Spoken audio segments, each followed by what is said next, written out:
Hi, everyone. Welcome to the Veterans Legal Lowdown. I'm Maura Black. I'm a partner here at Chisholm Chisholm Kilpatrick. And my guest today is Claire Babcock, an accredited VA claims agent. Before we get into it, Claire, tell us a little bit about yourself. Sure. Like you said, I'm an accredited agent. I have been working on veterans benefits cases here at CCK for going on 7 years now. Happy to be here. Great.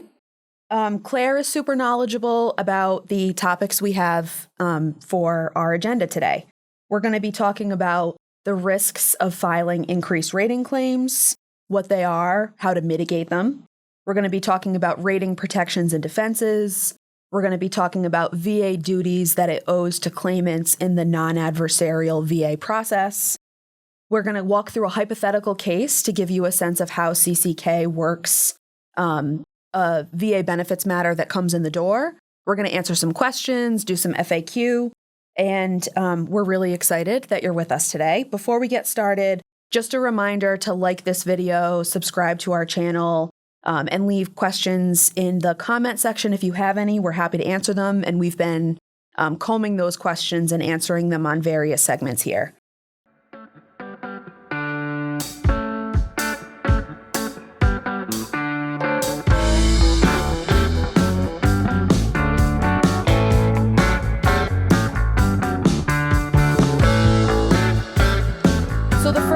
Segment for today, we're going to start with the question that I think a lot of veterans have, which is, if I'm trying to seek an increased rating, are there any risks involved in filing an increased rating claim? Do I risk a reduction? Do I risk severance? This is something that I've seen come up a lot lately. Unclear why, but I think now we're at a time when veterans are concerned about filing an increased rating claim, seeking increased benefits for a service-connected disability, but having that worry in the back of their mind. Am I poking the bear? Am I borrowing trouble by filing this increased rating claim? So we want to talk about some of the concerns that might come up and also some of the ways to mitigate those concerns in our experience. We deal with this scenario often, so we have a good, I think, arsenal of tools to draw from to be able to deal with this circumstance when it arises. So, Claire, can you first talk a little bit about just the concept of a rating reduction? We know that reductions are possible. Can you talk about sort of like why they happen, when they happen? Sure. So one important thing to note just from the beginning is that the law protects veterans from unjustified rating reductions. However, when you ask VA to review your rating, when you seek increased compensation, going for maybe unemployability benefits, VA will examine your entire file. They might schedule you for an examination. And if they determine that your condition has improved under the ordinary conditions of life and work, they may reduce your rating and have cause to do so under the law. But it's important to remember that a reduction is only justified when there is improvement under the ordinary conditions of life and work. And VA often gets this wrong. So under the regulation, which is 38 CFR 3.344, VA has to show that you have sustained improvement in your condition under the ordinary conditions of life and work. So maybe your back range of motion is slightly better than your last exam, but if your back continues to cause functional impairment in your daily life, VA shouldn't reduce your rating just based on a mechanical measurement. They have to look at your actual lifestyle, your ability to work, and assess your condition through that lens. That's a great point that leads into a common error that we see. The law says that VA is not permitted to reduce a rating based on a single examination of the condition. So if a veteran presents for an exam of, let's say, a service-connected back condition, and that one examination contains some evidence maybe that the back condition on that day of the exam was not as severe or disabling as it was in the past, the law says that VA cannot reduce that back rating based on that one examination. Unfortunately, this might be the most common scenario where we see VA reducing ratings. A veteran attends an exam because perhaps they're in pursuit of TDIU or other increased benefits. An exam is part of that process. They go to the exam, the range of motion measurements are better than the last one, and so VA will immediately initiate their reduction proposals in some cases. That is both a likely scenario that could lead to a reduction, and it also is something that the law provides is not permitted. Claire, what are some other instances where rating reductions might be likely or where we might anticipate them? Right. So I think the most common is if you have a 100% rating on a temporary basis. So for conditions such as active cancers, VA will assign a 100% rating until that cancer has gone into remission when you've successfully completed treatment. So say someone has prostate cancer, it's active, they undergo chemotherapy, they get medication. The law actually says that a cancer rating, once cancer goes into remission, should be rated based on its residuals. So you would see the prostate cancer, once it's in remission, we would expect that to be reduced. That's sort of baked into the law for how VA handles those claims. Other situations where a reduction might be likely is if your medical records truly do show improvement, or if your condition is one that is expected to improve over time. So something that might be temporarily severe, but with treatment can improve or even altogether recover. So with all that said, there are ways that we can minimize the risk of VA errors or try to limit the harm that those errors might have on veterans. Absolutely. So one of the things that you can do, the obvious, is talk with an accredited agent or attorney. This is what Claire and I do, so we see this situation a lot. It's fair to have the question, am I risking anything by filing an increased rating? It's really not. I don't like that veterans have to think like that. There are so many scenarios to the contrary where increased ratings are appropriate. Most conditions that veterans have are progressively worsening. Most conditions are not the kind of thing that will improve over time. So it's a little bit backwards that you have to anticipate this this unfortunate outcome sometimes. That's often wrong. But talk to an accredited agent or an attorney who can help you walk through the circumstance or talk through any reduction proposal. The other thing that Claire mentioned earlier that's really critical is that VA needs to look at your entire file when they're assessing whether a reduction is proper. So that means that you can do things like submit evidence. It can be statements, it can be records of ongoing treatment, anything that shows that your conditions are not actually improving, that they're worsening, that they're staying the same, that you don't experience consistent improvement. Anything like that in your file will be important, and VA is obligated to consider it. If VA schedules you for examinations, it is important to attend them. And in those examinations, that's your opportunity to be very honest, thorough, and forthcoming. If you have any nerves about attending an exam, it totally is a stressful situation. Understood. We understand that. But think about bringing evidence with you. Think about writing down the way that your symptoms have impacted you that week even. Think about explaining to the examiner, look, I feel okay today, but this is inconsistent for me. This is not how most days are. Anything like that to contextualize the situation can be helpful.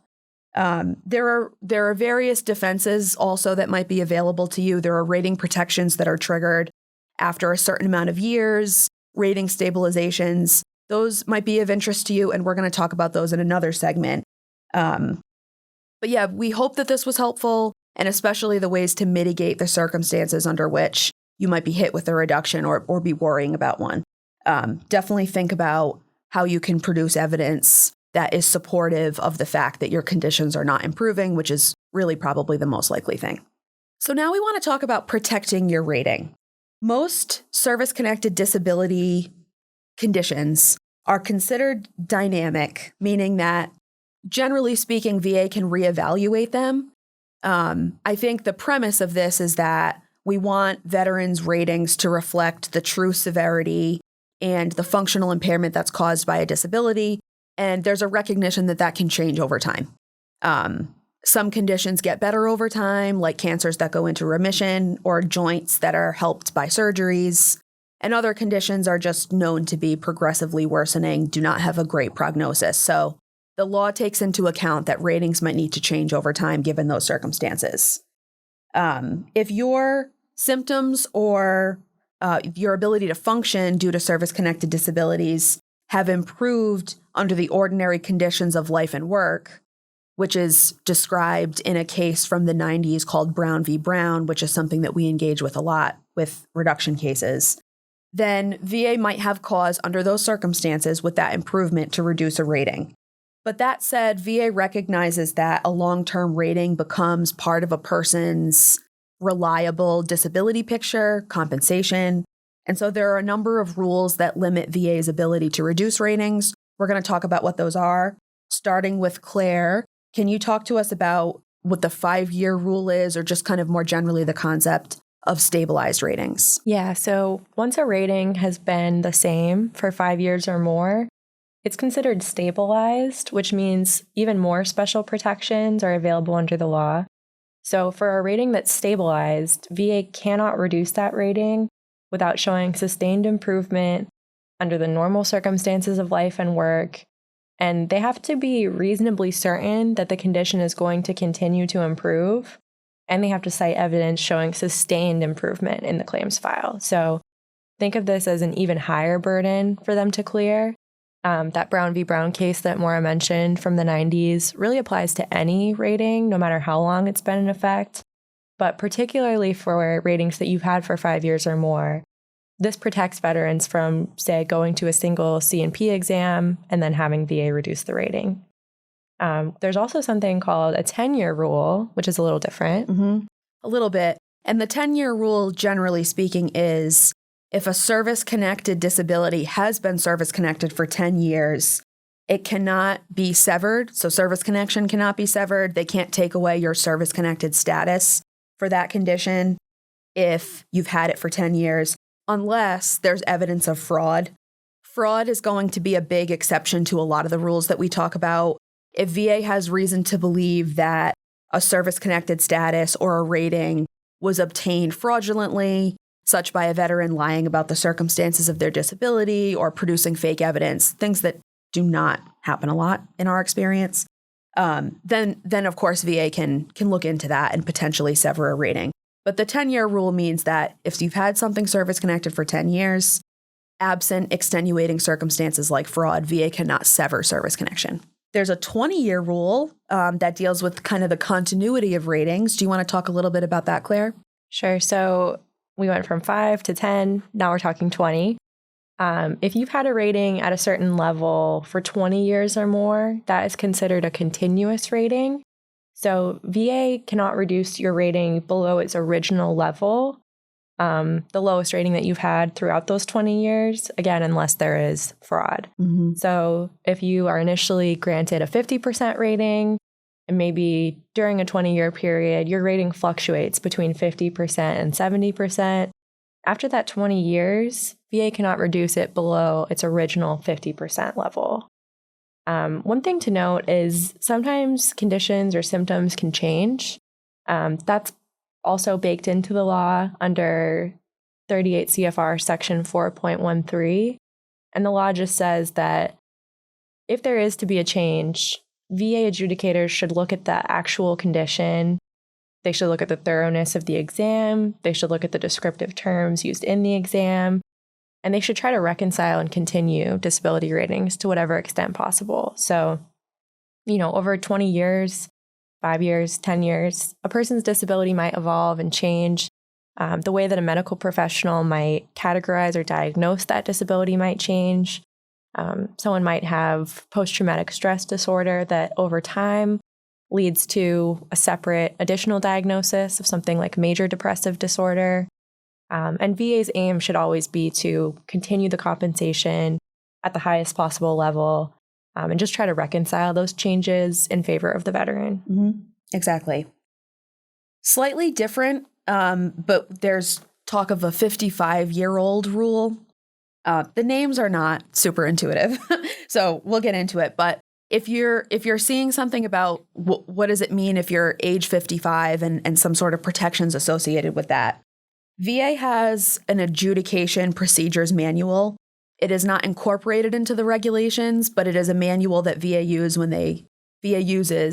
when it adjudicates claims. And there's a provision in the manual that says that if a veteran has reached or surpassed the age of 55 by the time that a re-examination is conducted, then VA should actually not proceed with scheduling the reexamination unless they're required to do so or compelled by extraordinary circumstances. So what this boils down to is that if you're age 55 plus and VA is considering whether to schedule you for a periodic reexamination, VA should not be doing that anymore after the age of 55. I think the thinking is that if a person has attained the age of 55 plus, VA needs to not continue to bring people in for reexaminations year after year in perpetuity. And that's kind of the cutoff that VA has referenced in their adjudication procedures manual. It's also important to note that this is something that would apply if you're actively pursuing benefits. If you are over the age of 55 and you're filing a claim or an appeal and VA has an opportunity to schedule you for exams, this is when they should be thinking about not doing standard reevaluations. You may need to go to an exam if you're filing a new service connection claim, for example, and VA needs to fulfill the duty to assist by obtaining an exam to assess a new condition. So that's separate. But periodic reexamination should not be happening for conditions after the age of 55 unless they are conditions that would be anticipated to improve. We've talked about cancers or joint conditions that are improved by surgery, so those would be exceptions to this rule. Claire, do you want to talk a little bit about 100% ratings, the regular kind, and then the permanent and total kind? Sure. So, like most ratings, these are dynamic. A 100% disability rating is not automatically permanent or protected. This only applies in specific circumstances. VA can only reduce a 100% total rating if it finds material improvement under the ordinary conditions of life and work. When a veteran is permanent and total, that means that they have a 100% individual or combined disability rating, and their disability has been deemed permanent, meaning it's not expected to improve. And typically, once someone has that permanent and total status, VA is not going to schedule further C&P examinations. That being said, while it's rare, VA can take action to reduce a permanent and total rating if it finds that evidence of improvement sustained under the ordinary conditions of life and work. Great. VA gets it wrong all the time. This is why Claire and I are working together and have been working together for so many years. We're seeing VA errors every day. So these are the rules that VA has. These are the things that we argue. If a veteran is in a position of being wrongly reduced, their rating is wrongly reduced, or if VA does not, when they are obligated to, apply any of these protections. So with that in mind, there can be circumstances where VA gets it wrong. We see them every day. So definitely reach out to an accredited advocate if you feel like you're in a situation where you need guidance or where you might be subject to a VA error that requires correction. We want to talk about how CCK handles a case that kind of comes in the door. What are the steps that we take when we initially start working with a veteran? We're not going to talk about specific cases. This is more of a hypothetical discussion that Claire and I want to have. But this is a reflection of the steps that we take, the work that we do, and the process that a veteran needs to go through, oftentimes to get the maximum benefit that they're seeking when they come to us for help with their benefits claim, a denial. So Claire, start us off and kind of set the scene. What are the things that we do when we first become a representative of record on behalf of a veteran, maybe let's say that has a denied claim when they come to us?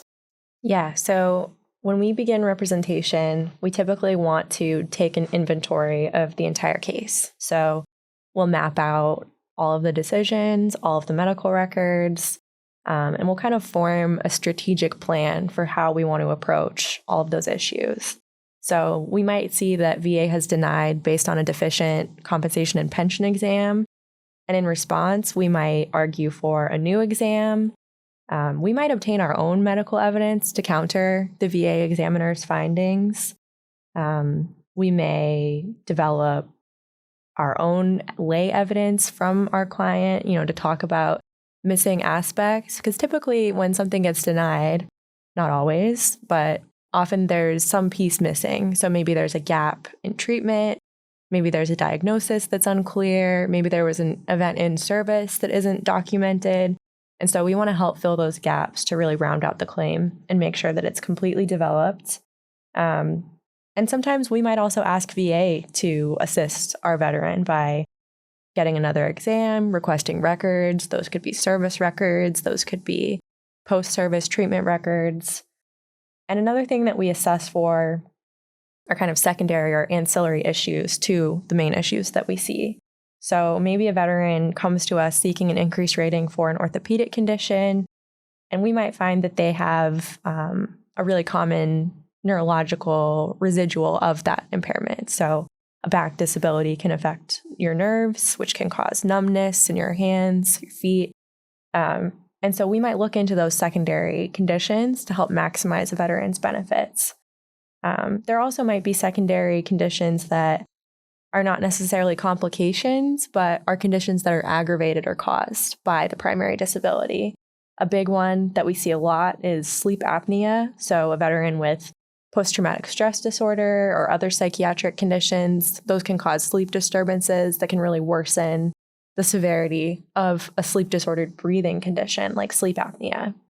And then a big thing that we help with is looking for other higher benefits like TDIU, special monthly compensation, other benefits that might not necessarily fit into the box of an increased scheduler rating, but still would nonetheless increase a veteran's compensation. Great. That's a great overview of the substantive work that we're typically doing that we are doing on every case. We're also typically kind of working behind the scenes to work on the process of it all. So everyone out there who's pursued a claim or appeal for benefits knows that delay is a super common component of that process. So something that we do at CCK is active monitoring of our clients' online files. Because we are accredited, we have access to VA's automated claims records electronically. That allows us not just to obtain our clients' electronic files, but also to monitor the status of a pending claim or appeal. So in addition to doing all of the strategic development, evidentiary work that Claire described, filing appeals, getting medical experts when needed, we're also doing things like emailing the regional offices if we notice that a claim at the RO is stalled, or sending status letters to document in the record that a client has been waiting more than the average time for a decision on something. If we notice that VA doesn't get the appeal that we send, we successfully submit it, but they haven't set up a task essentially for their adjudicators to address it, we check on that stuff. We make sure that everything's moving the way it's supposed to. And if it's not, we do outreach to VA to ensure that our clients are getting timely decisions. It's not something that we can control, and there's a ton of room for improvement. Again, people who are in the process know that delay is just part of the deal. But we do try to take steps to mitigate that delay, to keep VA on their toes, so that we can obtain the results that our clients are looking for us to obtain for them, that we're working with them on. We assess for things like eligibility for advanced treatment. There are some veterans, because of POW status or Medal of Honor status or age or hardship, can get expeditious treatment at the regional office or advancement at the board. So we always look for those avenues too, to be able to kind of combat the standard VA delays that permeate the process. And then after we get negative decisions, and I do say decisions plural intentionally, we're filing a lot of appeals. This is an area where Claire is one of our experts, frankly, on appeal writing, drafting, and strategy. So talk to us a little bit about what that process entails. Yeah, so I think part of what delays the process is not just that we wait on decisions, but it's that when we do get decisions, they're not the decisions that we want. So, we can pressure the regional office to expedite the case, but then the resultant decision that we get might be just an inadequate statement of reasons and bases. It might miss important evidence, or it could be a partial or piecemeal grant of what we're looking for. This is a really common thing that we deal with, particularly with something like the PACT Act from August of 2022. VA passed this liberalizing law to make it a lot easier for veterans with toxic exposures to receive benefits. But what they overlook often is that these claims were pending before the PACT Act was passed into law. So they may grant a benefit from the date of the PACT Act and overlook that the claim was pending years before that law was passed. And so sometimes we'll get a partial grant from August 10th, 2022, and we'll have to push to get the effective date all the way back to the date of the claim. We might get a partial grant of TDIU from the date we file our appeal, which is not correct. We want to push it back to the date of claim or the date entitlement arose. And so we can do this in several ways. We have a lot of appeal options at the regional office and at the board. One option that we've had success with and that we're excited about is the claim accuracy request. This is a expedited, shortened 30-day turnaround. It's very quick, but accredited agents can use this claim accuracy request option to seek an expedited review of an obvious error. So an obvious error that we see often is that a veteran will file a claim, he or she will get a decision, we will file an appeal, and then VA will only grant from the date of our appeal. And so we file a claim accuracy request to push it all the way back to the date of the claim. And that's a way for us to expedite the process of getting the benefit that we know that our client is entitled to. Sometimes we have to continue appealing all the way to the Board of Veterans Appeals, and even then, we do not get the decision that we're looking for. So something that I think CCK offers that not every advocate can do is we have a team of court attorneys who exclusively specialize in appealing cases to the Court of Appeals for veterans claims. And so if we receive an unfavorable result at the board, we can keep fighting at court. We can continue to push the issue there. And the court can then vacate a board's decision and remand the issue back for another bite at the apple. So, sometimes we have to take a case all the way to the board, all the way to court, sometimes multiple times to get the outcome that we want. So that is part of the delay as well, is even when we're getting decisions, the overall process is prolonged by having to continuously appeal. Exactly. And it's incredibly frustrating for our clients who have to deal with the process of getting denial after denial at the regional office, at the board. And like Claire mentioned, I can remember from the days when I was doing work at the court as well, I would see sometimes the same case a couple times, the same issue, making the same kind of arguments even at court, because that's a product of the board denying and getting it wrong multiple times on the same issue. And that's already at the board, never mind what's already happened at the regional office. So we do our best to get speedy, benefits for our clients, of course, that's our job. And we also are needing to be very persistent. Sometimes we're appealing the same thing 7, 8, 9, 10 times. It's just part of it sometimes. And like Claire mentioned, sometimes we find ourselves in court multiple times on the same issue. And sometimes we even need to push the issue beyond the CAVC. So some very exceptional examples, but things that could happen from a case that just starts as an increased rating matter or a service connection matter. Sometimes at the court, the issue presented is one of particular legal importance or novelty.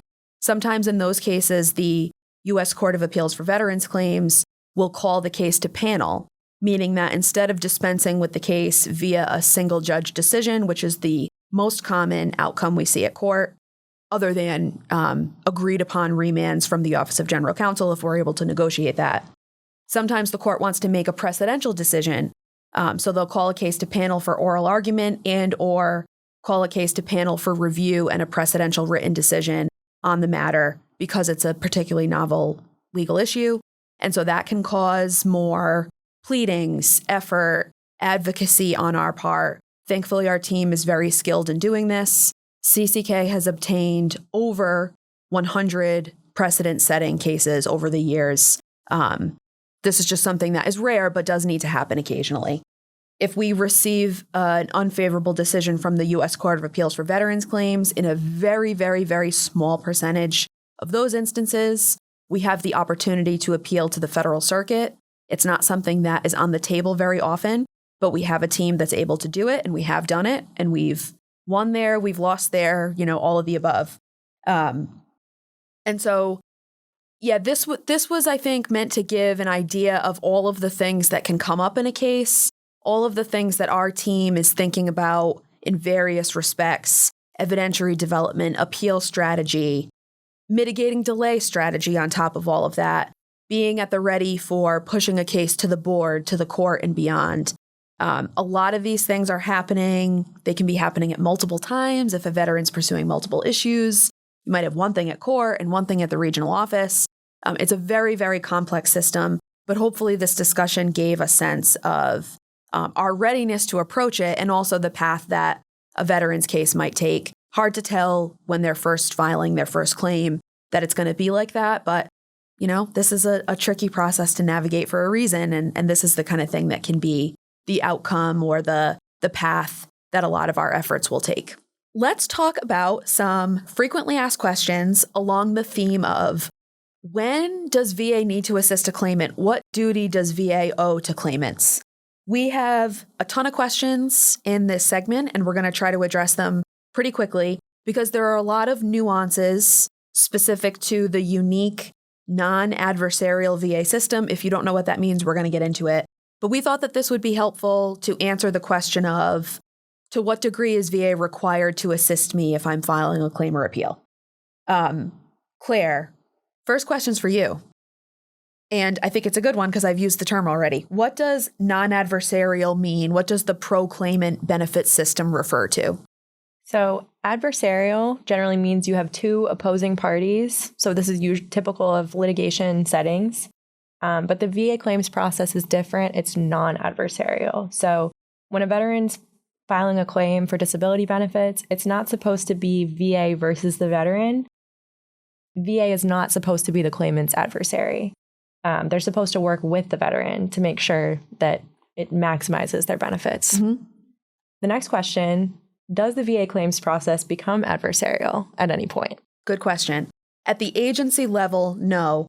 But at the court, yes, because once a veteran needs to appeal an adverse decision from the highest tribunal within the agency, which is the Board of Veterans Appeals, then the matter needs to proceed to the CAVC. And if you're at the CAVC, it becomes a case of the veteran versus the secretary of the VA. So in that sense, it's more traditional litigation where the Office of General Counsel represents the interest of the government, and someone like us at CCK will represent the interest of the veteran. That process is adversarial, but at that point, the court is just looking at, they're in appellate review mode of everything that's happened at the agency. The agency process, when evidence is being submitted and the duty to assist applies, another thing we'll talk about in a minute, that process is not ever adversarial. Claire, what are reasonable efforts to gather evidence? What does that look like? And this is a term that is thrown around because VA has by law an obligation to reasonably assist, take reasonable efforts to help a claimant. Yeah, so this means VA has a duty to obtain evidence like service personnel records, service medical records, private treatment records that a veteran might identify for a condition. And reasonable efforts, that means that they have to make more than one attempt to get this evidence. They have to make at least 2 attempts. They have to verify whether or not the evidence exists. And they have to notify the claimant how the process of gathering evidence is going and give the veteran an opportunity to participate in that evidence gathering process. And these are hallmark features of what I should have said a minute ago, the duty to assist. Yeah. So generally speaking, just like what Claire described, the duty to assist means that VA has an obligation to make reasonable efforts to support, to assist a veteran in substantiating their claim. In other words, when a veteran files a claim or an appeal at the VA has some obligation to if it has knowledge of records that might support the claim, if it needs medical information, because of course adjudicators are not doctors. So if the question involves a medical question, VA has a duty as an agency to help veterans and assist veterans in the prosecution of their claims and appeals. That means that they need to take steps to do the things that Claire just identified, make reasonable attempts to obtain supportive records. There are also other things we'll talk about in a minute that are covered by this duty to assist. But it is a unique feature, like I mentioned before, of the VA system.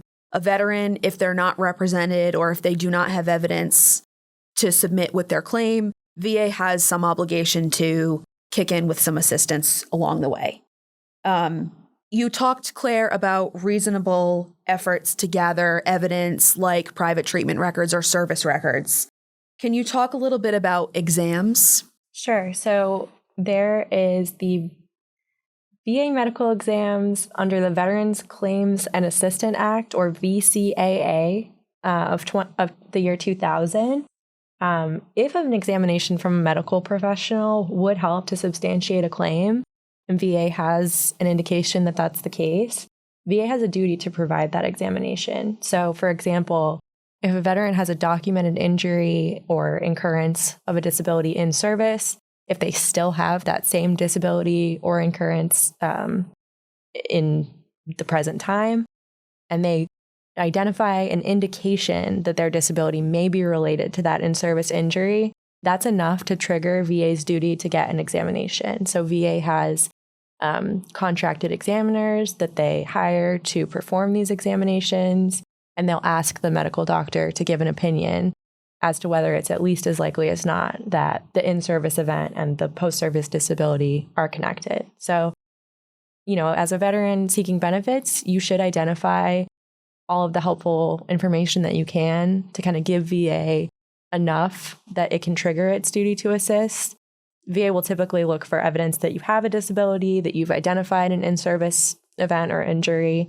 But this is a low bar. Mm-hmm. Any kind of indication that the disability could be related, it's intentionally a low bar so that veterans can have, the most fair, well-developed evidentiary record so that VA can make the best informed decision. Exactly.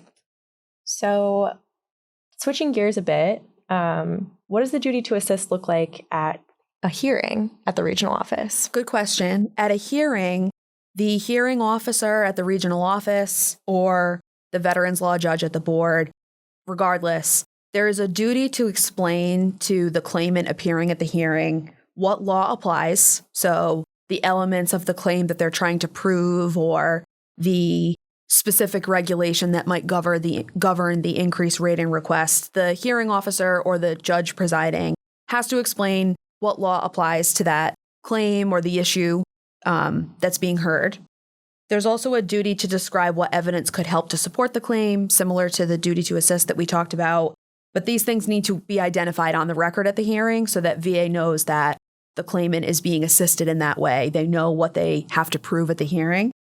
And also, if the board is conducting a hearing with the claimant and the hearing reveals that there is outstanding evidence that could be supportive of the claim, then the board needs to ideally remand the case back to the regional office. The regional office is the tribunal that would be responsible for gathering evidence. So if the board has reason to think that there's helpful evidence out there, it really should be remanding the matter back to the regional office to do that duty to assist development with the veteran.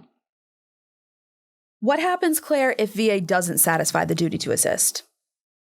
Well, we do see this often. One of the things about the duty to assist is that VA's obligation doesn't just stop at getting an exam. They have to actually get an adequate exam. And often we find that the exams and medical opinions that they obtain are not adequate.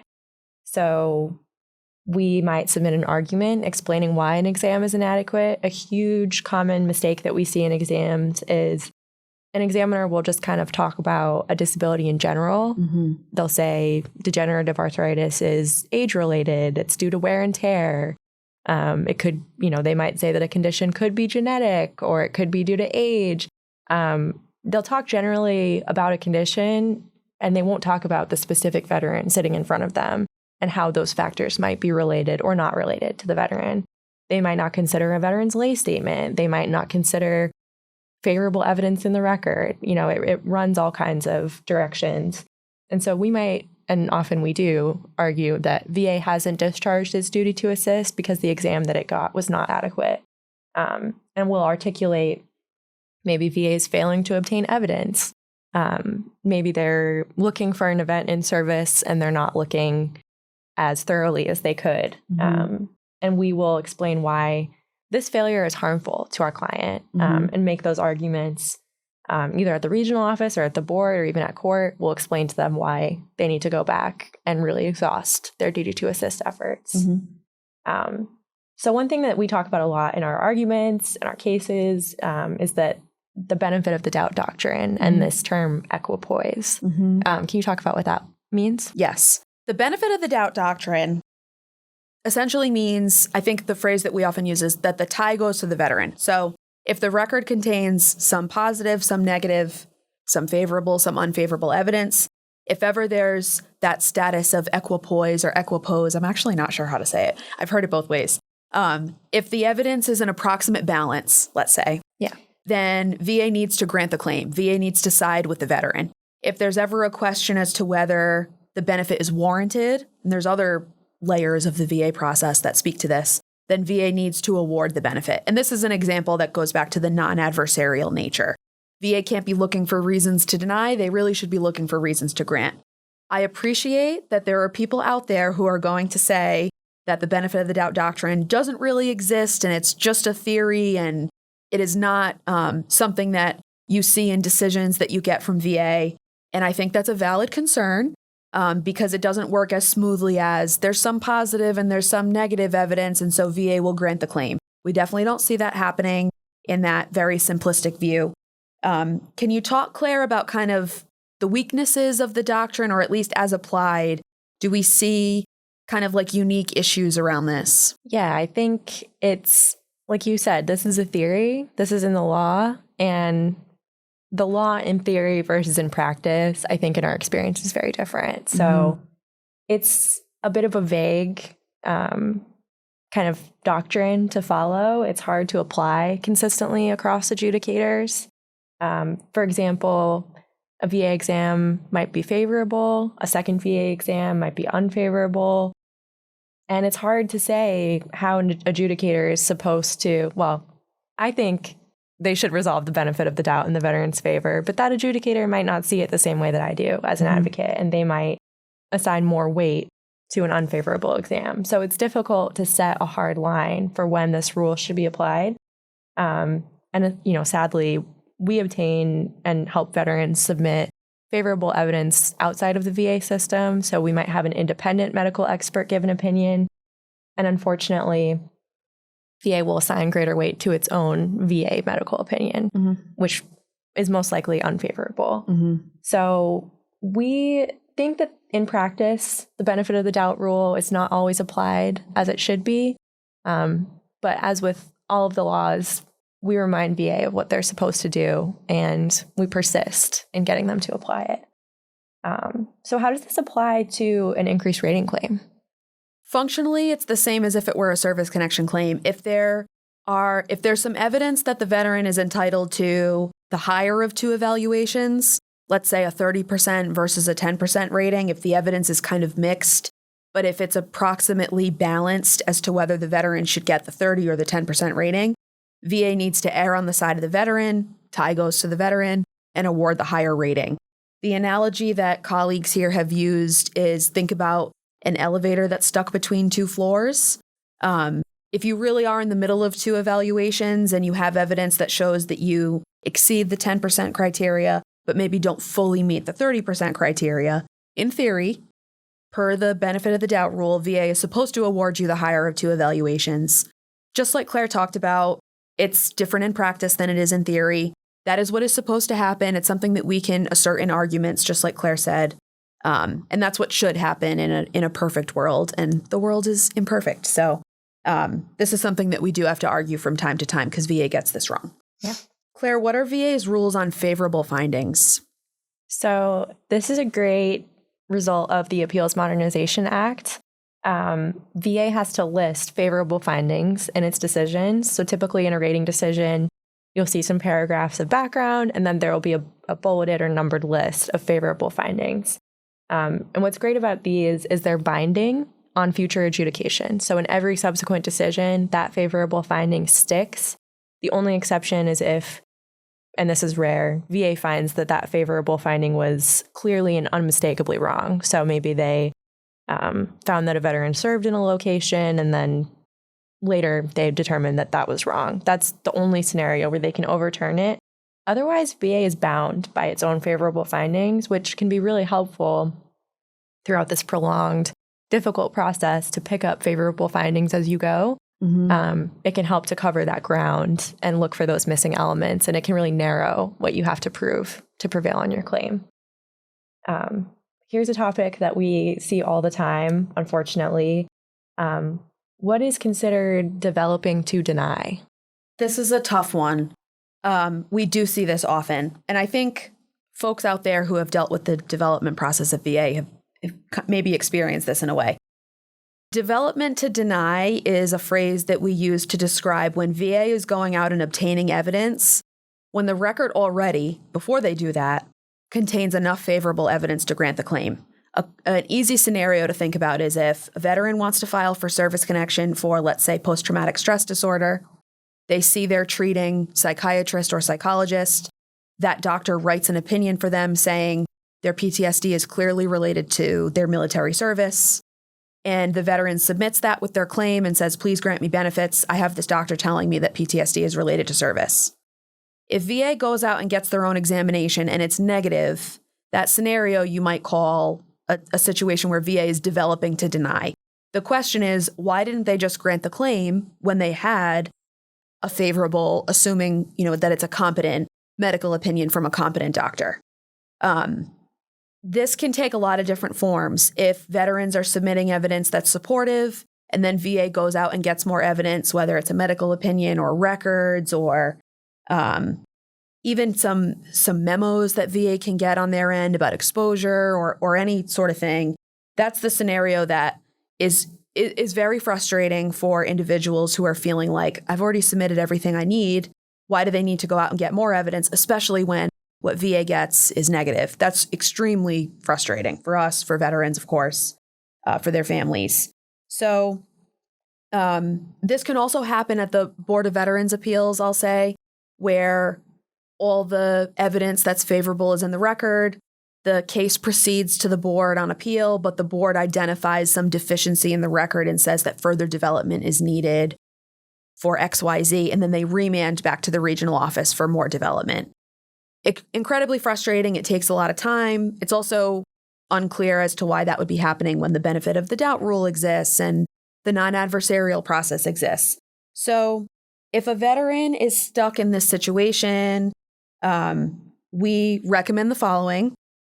If VA is asking for exams, even if we don't think they're warranted or necessary, we generally will advise to attend the exams. And the reason for that is because failure to attend an exam can result in an automatic denial. So on principle, even if you don't feel like you should have to go to the exam, even if we fully agree, there's not a different outcome if you don't go to the exam other than an automatic denial. And that can just create more headaches down the road. So if possible, attend the exam that's ordered, even if you feel like it's a development to deny type exam. You always want to be looking at any exam or medical evidence that VA is gathering, taking the opportunity to assert any inadequacies or deficiencies in that evidence, write into VA about why it's wrong, why it's premised on inaccurate facts, why it's not sufficiently reasoned, the opinion that maybe a VA examiner is reaching or the evidence that VA is gathering. If a private medical opinion supports your case and a negative VA opinion has been ordered, we argue this all the time, why VA should find in favor of our doctor, which is not what they're finding. They're finding in favor of a veteran, but sometimes it does kind of become a battle of the experts in that sense. So providing reasons why the private opinion is better can be helpful. And And we've talked about this before, but I think a common scenario or a common perception is that VA has a tendency to favor the information that comes from its own examiners. VA should not be doing that because they should be favoring the evidence that is competent, that satisfies the legal criteria, regardless of who is authoring it. But this is a big, vast agency that conducts a ton of examinations through various contractors and through specialized forms that VA gives to those contractors. And so they know what those exams look like. They all kind of follow the same pattern. They have the same questions. The answers take a certain form. Raters at the VA know what that information looks like. They're very experienced with processing it because they deal with it all the time. And so in comes this tendency that I perceive, and I think that you probably perceive too, Claire, that VA will favor its own examiners over a private opinion. They can't do it just for the sake of it. They can't say, because it comes from VA, it's better. That's not permitted. And they also are not absolved from their obligation to look at all the evidence and evaluate it independently and on its own merit. But it is something that we have to address with arguments, sometimes with addendum opinions from private doctors who can address a VA exam. That can be very powerful too, to have a second look from a doctor at what a VA doctor is saying. So this is a tricky subject and something that, again, I said the word frustrating before, I'll say it again, an incredibly frustrating outcome if you feel like you fully developed a claim and VA is going out and getting more negative development. So this is our CCK Law Q&A segment. In this segment, we are going to address questions that have come to us from clients, commenters on our videos, even other practitioners in the field. We have to disclaim that these answers that we're giving are for research and very general guidance purposes. These are not, this is not legal advice from our firm if we do not represent you. So, Claire, the first question that we have is, I believe from someone who has been viewing our videos. So thank you for writing in. The question is that this individual has received a rating for hypertension, meaning it's been service-connected. And hypertension is how this particular claimant found out that they had also sleep apnea. And this claimant was prescribed a CPAP, which is often prescribed for sleep apnea, to help with hypertension. This claimant then filed for benefits for sleep apnea based on direct service connection, but was denied. How can this claimant, if at all, get secondary service connection for sleep apnea because of a potential relationship with hypertension? Yeah, so my first thought hearing this is just that typically VA doesn't recognize hypertension as something that causes sleep apnea. It doesn't mean that it's impossible. It's just not a typical link that they acknowledge. Mm-hmm. In fact, and in my experience, the medical evidence that we see shows a reverse relationship. So sleep apnea can worsen hypertension as opposed to the other way around. This could be why this person's claim was denied. And they may want to explore other ways in which their sleep apnea could be linked to their service. It could be secondary to another condition like post-traumatic stress disorder or sinus issues. That can be a cause of sleep apnea. It could be, too, that sleep apnea is causally related to a chain of different disabilities or events. So one thing that we see repeatedly in VA exams for sleep apnea is that sleep apnea is often due to obesity.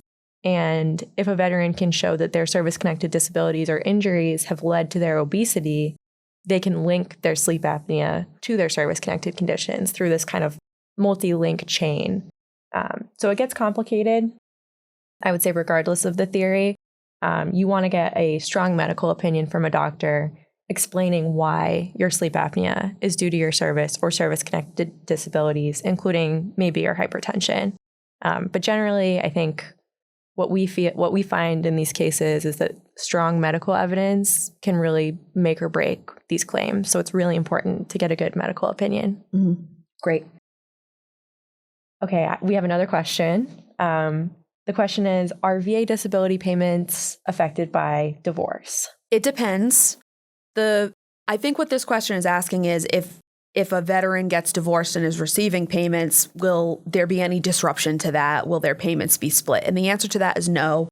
And this is because VA disability compensation is, generally speaking, considered to be the veteran's separate property that's not divisible in divorce proceedings.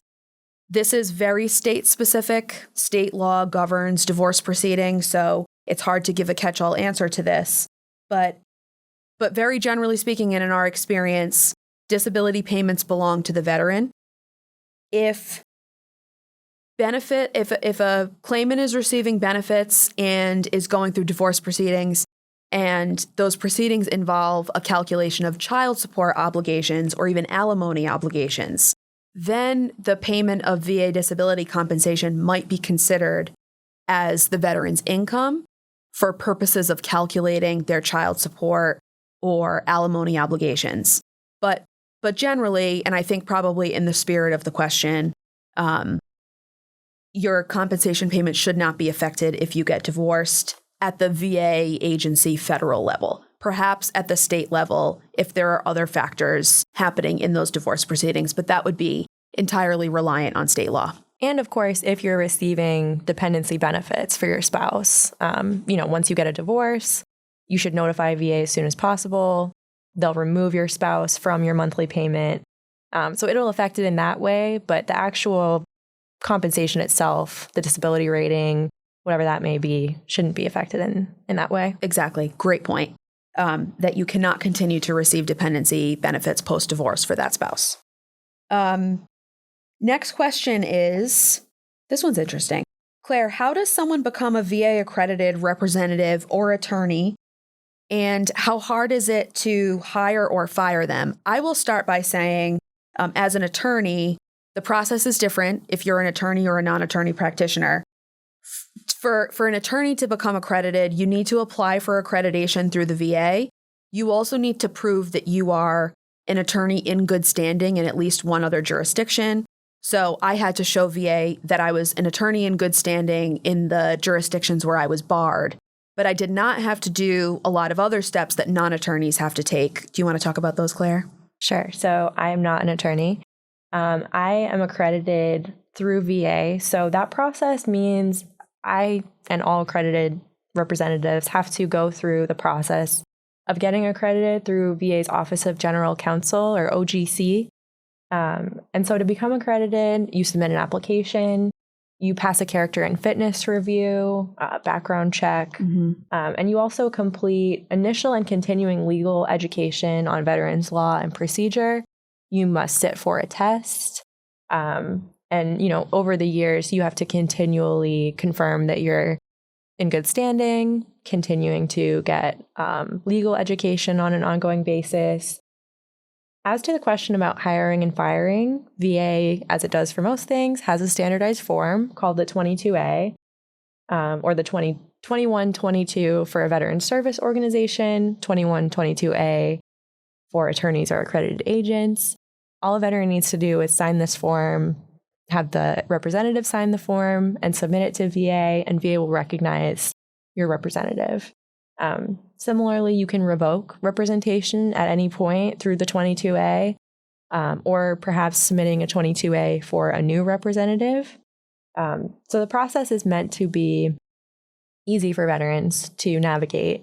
Sign a contract with your chosen representative, and you can revoke that by choice in writing at any point. Exactly. And I want to back up just a minute because Claire mentioned the obligation to attend continuing legal education, seminars, webinars, whatever form those take. Those obligations apply to attorneys too. So attorneys and accredited agents after accreditation are required to keep up with changes in the law, continuing legal education requirements. That's the same for everyone, regardless of attorney or non-attorney status.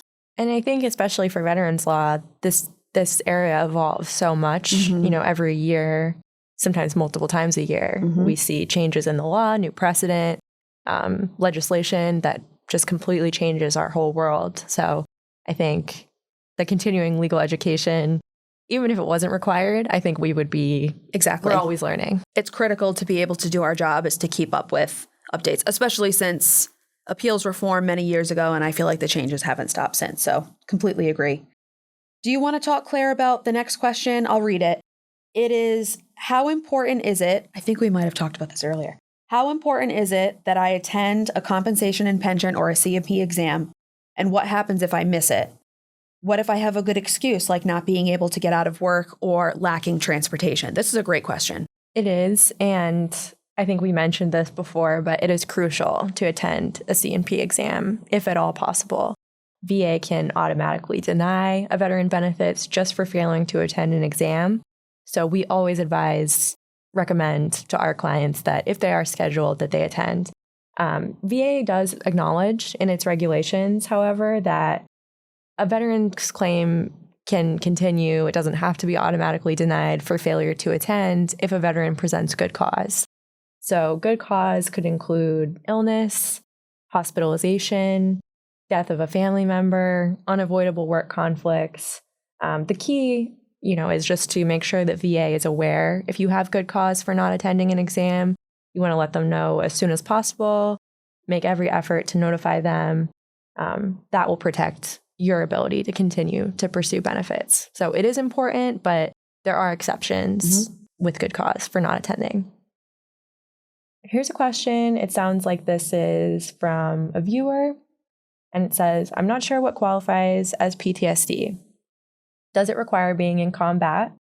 And would being on an aircraft carrier in the Persian Gulf count as a combat zone? Great question. So the answer to the first question is no, you do not need to be in combat to have PTSD or to be diagnosed with PTSD. What matters for a PTSD diagnosis is whether the person experienced, witnessed, or was confronted with a traumatic event during service that caused a lasting psychological impact.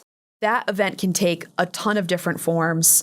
There is a perception, I think, or an idea that it needs to be a certain type of event that causes a certain level of stress. And I think what is helpful to remember is that, again, the person has experienced, witnessed a traumatic event that has a lasting impact. Combat exposure is definitely one type of PTSD stressor. So if a person is in combat, that's definitely something that could serve as the basis for a PTSD diagnosis.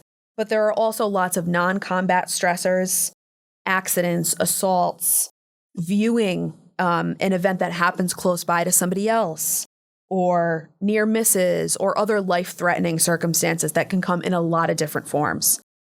If a person served on, as the question asks, on an aircraft carrier in the Persian Gulf, that could qualify as the supporting foundation for a PTSD diagnosis, because what's critical there is, again, did the veteran experience or witness a traumatic event? Even if they were not under direct enemy fire, was the event traumatic and did it have a lasting impact? For example, flight deck accidents or missile alerts or seeing others injured, like I mentioned before, could all serve as stressors as long as there's supporting evidence to substantiate that those things occurred. Great questions today. Thank you all for sending them in. We will answer more on our next podcast. And if you are listening to us on YouTube, please feel free to use the comment section in this video and send your questions in to us that way. And we hope to see them in the future.